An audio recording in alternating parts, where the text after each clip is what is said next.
భగవద్ దర్శనానికి వెళ్ళినప్పుడు ఆ మెట్టు తొక్కగానే పాపభంజనం చేస్తాడు జగన్నాథుడు.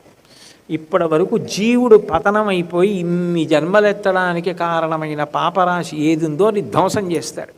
ఒకప్పుడు కాలంలో ఏమైందంటే మళ్ళీ ఎక్కడ జన్మెత్తుతామో అని భయం వేసి అందరూ పురుషోత్తమపురి క్షేత్రానికి వెళ్ళి మూడో మట్టి దొక్కి జగన్నాథ దర్శనం చేసుకునేవారు. ఇక ఎవడూ నరకానికి వెళ్ళేవాళ్ళు లేకుండా పోయాడు. అప్పుడు యమధర్మరాజు గారు పాపులందరూ ఇలా ధ్వంసం చేసేసుకుంటుంటే ఇక లోకంలో ధర్మం ఎలా నిలబడుతుంది, పాపానికి భయం ఎక్కడ ఉంటుందని అడిగారు. అడిగితే అప్పుడు వరం ఇచ్చాడు జగన్నాథుడు. వెళ్ళేటప్పుడు మెట్టు తొక్కినవాడు వచ్చేటప్పుడు కూడా తొక్కితే వాడి పాపం వాడికి వచ్చేస్తుంది. వచ్చేటప్పుడు మెట్టు తొక్కకూడదు, అది తెలిసి ఉండాలి.